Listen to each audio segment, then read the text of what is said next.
Samsung's Note devices have always been about no compromise, a true kitchen sink approach to making a phone. They've always got the best screens, the best batteries, the best cameras, the best size, the best everything the mobile world has to offer.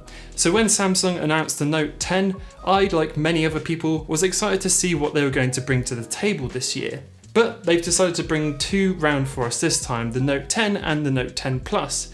And for all intents and purposes, the Note 10 Plus looks like the flagship that we wanted.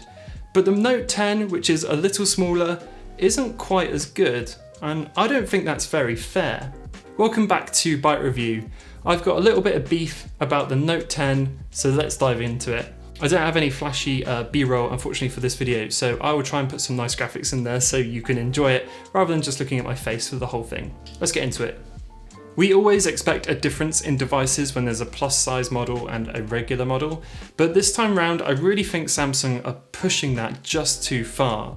For starters, the Note 10 doesn't have a Quad HD screen, and I think that's probably one of the most surprising things. The Note line has always had a Quad HD screen since the Note 4, so taking it out this late in the game just feels really strange. There's no SD card slot, which I know will annoy a lot of people. The base storage is 256GB, which is obviously huge, but I know some people really like the Note series for the SD card slot, so the fact they don't have it here is a real shame.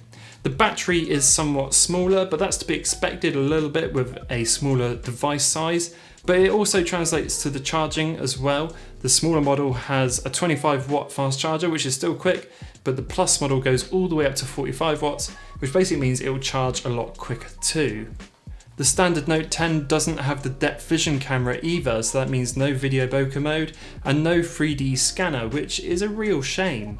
And I might as well point these out as we're here. Neither model has the headphone jack, RIP, and neither model has the 90Hz refresh rate that the OnePlus 7 Pro has.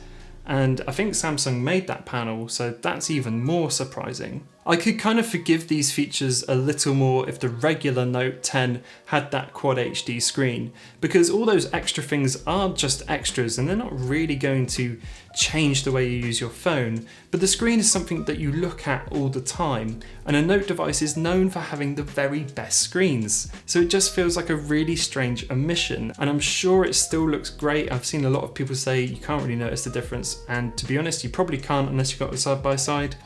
I still think it's a real odd omission not to have it in. And at the end of the day, I can't help but feel like the Note 10 model is just there to upsell everyone to the Note 10 Plus. At £130 of difference when you're already spending over £800 on a phone doesn't really feel like that much, and I'm sure a lot of people will just jump straight up there.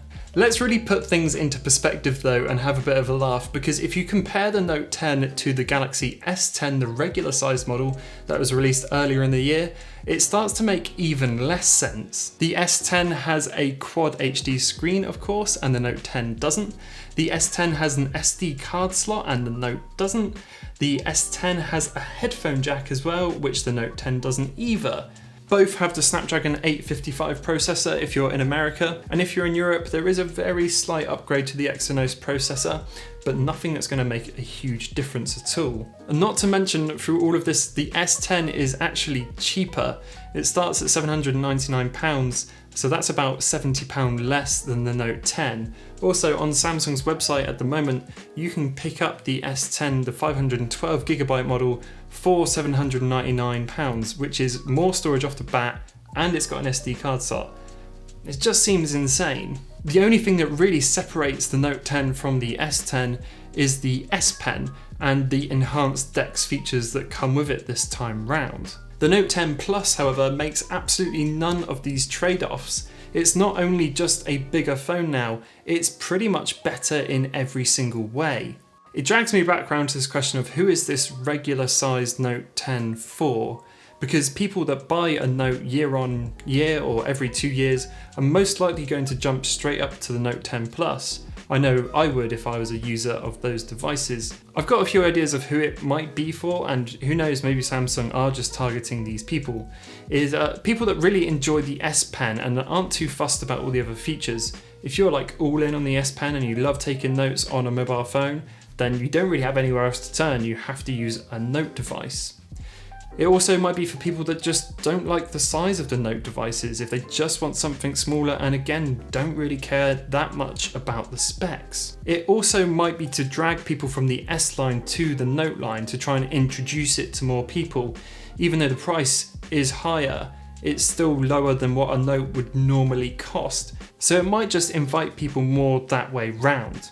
Anyway, I didn't want this video to be overly long. I think the Note 10 is a really strange device that Samsung have put out, and in fairness, their lineup at the moment is all over the place, especially with the 5G options. It's actually quite difficult to see what the flagship is for Samsung at the moment, and this Note 10 only makes things more confusing. I think if you're spending over £800 on a phone, cutting such integral parts like the screen down to Full HD just feels like a bit of a nasty move from Samsung, and I don't really like it. I might be completely wrong. Look, I haven't used either of these devices, so you know, what on earth do I know? But these are just my thoughts. Let me know if you're gonna get a Note 10 device. Tell me in the comments below. Let me know what you think about the smaller one, the bigger one, whether you think Samsung are being fair or unfair or anything. I'm just interested to see what your thoughts are as well. Anyway, I'll see you in the next one. Bye-bye.